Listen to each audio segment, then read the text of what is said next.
माँ ने बिना मन से चाबी का गुच्छा बेटे को थमा दिया। उसने दूसरे घर को खोलकर सारा सामान जमाया। एक ही दिन में वहाँ राजा के महल जैसा ठाट बाट बन गया। अब क्या था, वह सुख भोगने लगी। अगले शुक्रवार उसने अपने पति से कहा, मुझे संतोषी माता का उद्यापन करना है। पति बोला, बहुत अच्छा, खुशी से कर लो। वह उद्यापन की तैयारी करने लगी और भोजन के लिए जेठ के लड़कों को कहने गई। उन्होंने निमंत्रण तो मंजूर कर लिया, किंतु उसके चले जाने के बाद बच्चों की माँ ने कहा, सुनो, भोजन के समय सब लोग खटाई मांगना, जिससे उसका उद्यापन पूरा ना हो। लड़के भोजन करने आए और पेट भर खीर खाई, परंतु अपनी माँ की कही बात याद आते ही खटाई खाने के लिए मांगने लगे।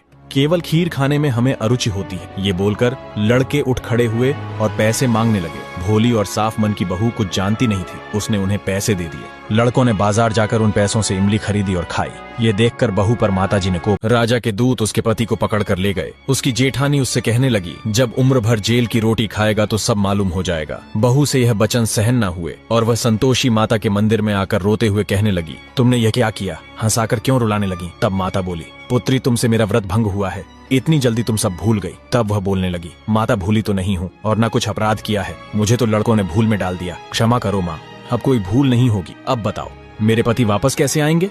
माँ बोली, पुत्री, जा, तेरा पति तुझे रास्ते में ही आता मिलेगा। वह मंदिर से निकलकर जैसे ही बाहर आई तो देखा रास्ते में उसे अपना पति आता हुआ दिखा। उसने पूछा, राजा के दूत आपको क्यों ले गए थे? वह बोला, इतना धन जो कमाया है उसका कर राजा ने मांगा था, वह भर के आ रहा हूँ। वह प्रसन्न होकर बोली, भला हुआ, अब घर चलो।